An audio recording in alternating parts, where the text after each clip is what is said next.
The country of Colombia has been hit by decades of violence and conflict, but is gradually improving since 2002. Violence among armed groups of rebels, drug producers, smugglers, and the government has been a hindrance to the growth and prosperity of the nation. Despite this, Colombia is the fourth largest country in South America and one of its more populated nations. It has large reserves of oil, gold and silver, emeralds, coal, and other mineral resources. The society is still organized, however, largely by race. This is a direct result of Spanish colonialism. The rich are traditionally descendants of Spaniards, while mixed-race people have largely been the middle class and poor of Colombia.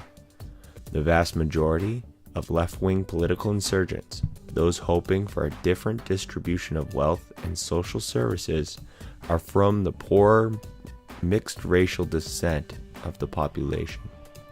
The largest insurgent group, FARC, Las Fuerzas Armadas Revolucionarias de Colombia, in English, Marxist Revolutionary Armed Forces of Colombia, was the main adversary of a brutal civil war with the Colombian government. This war has existed since 1964, and more than 200,000 people have died and millions have been forced from their homes. Former Defense Minister Juan Manuel Santos was once in charge of clamping down on the largest insurgent group, FARC. His efforts were militaristic and forceful. However, he switched his position and began to support the negotiation of peace.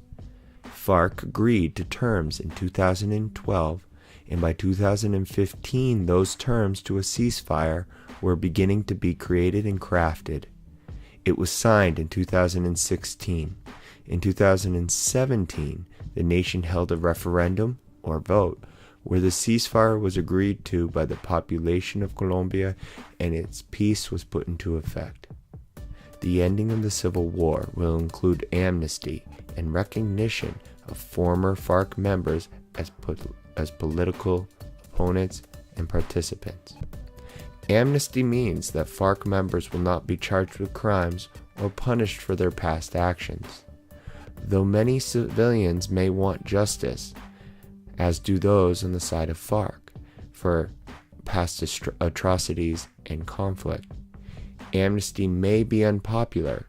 However, it was a necessary step to begin the process of bringing peace to Colombia.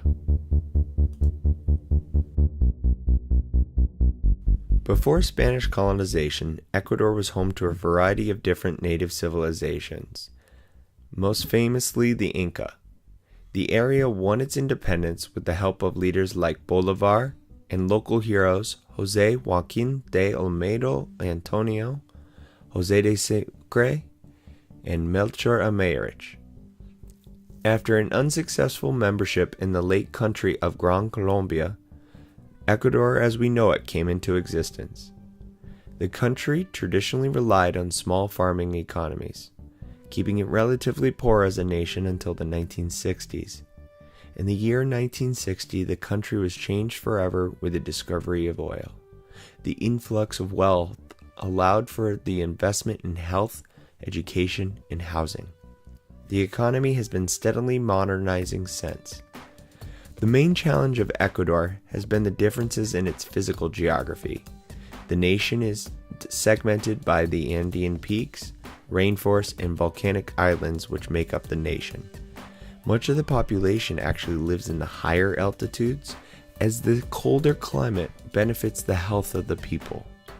There are more dangers in the rainforests that lie in the lower areas.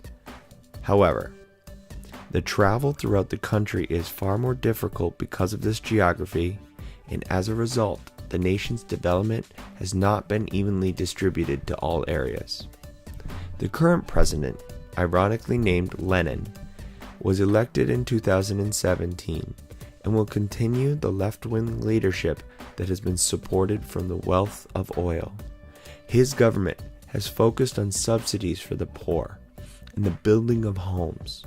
The building of subsidized housing has provided jobs to the many rural workers of the nation However, this employment is only temporary, and it's dependent on the government continuing to spend.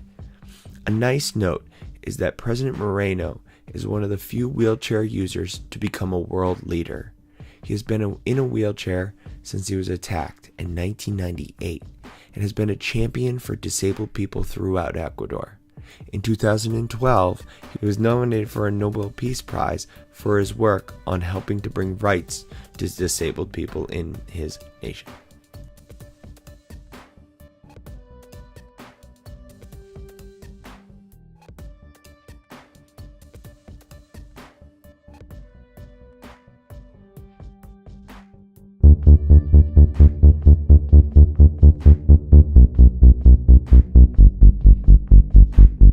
Peru is a beautiful and mountainous nation with many notable physical features, home to capitals and most significant places of the former Inca Empire.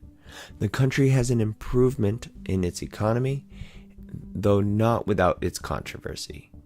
The government has attracted many foreign investors and companies to mine many of the country's natural resources. This has been unpopular, as many locals were not consulted and are underpaid as workers.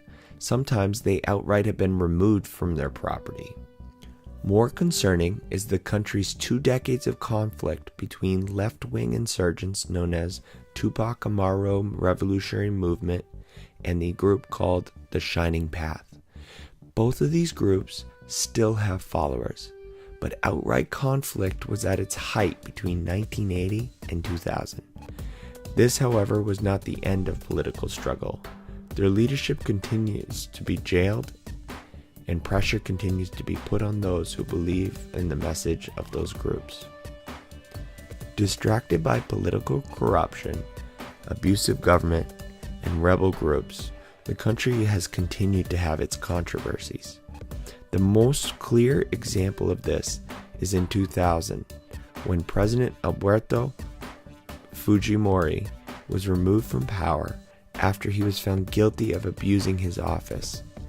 After much drama, which included him fleeing the country and then being arrested 6 years later when visiting Chile, he pled guilty to human rights violations for arranging and encouraging killings, embezzlement, bribery, and pretty much every awful thing that someone in power should never do. Today's government is led by Pedro Pablo Kuczynski, who was elected in 2016, ironically beating in an election the former daughter of President Fujimori, who's now in jail for the corruption that we just said. He was born from immigrant parents and attended Oxford University in the United Kingdom and Princeton University in the United States of America. He studied economics and worked for the 2 largest international financial institutions, the World Bank and the International Monetary Fund. This has led him to have the unsatisfying name of El Gringo, which in Spanish means foreigner. Today, Peru's economy as a whole is strengthening. However, wealth and opportunity do not seem to be distributed to rural areas and to groups that have experienced generations of poverty. The nation of Chile runs nearly 2,700 miles long, north to south. As a result, the climate of the region varies greatly. The nation is one of the more wealthy and stable countries in South America. However, this country is also not without its darker past. Similar to the United States in the late 1800s, Chile clamped down and drove away native groups from the land that held valuable minerals. After indigenous groups were driven off their land, Europeans were then encouraged to move into Chile, and later groups from Asia like the Chinese and the Indian peoples of South Asia would provide the working labor for those people of European descent. As a result, Chile has a substantially diverse ethnic population, but very few people, less than 10%, are of native descent. This is especially small when compared to countries in Central and South America. Yet another blemish is General Augusto Pinochet, who took control of the country in a 1973 coup. His 19-year reign left more than 3,000 people dead or missing. His rule left many displaced and clamped down on the free speech and rights of his people. His government was focused on silencing left-leaning social movements. The events in other nations, like Bolivia, Colombia, and Peru, were groups with those ideals having successful revolts against their government made him clamp down even harder. However, after his time in power, the nation re-established rule by civilians and re-established peaceful democracy. The nation retains a successful mining and fishing industry, a healthy tourist industry with skiing, adventure seeking, significant culinary experiences, and even popular beach resorts.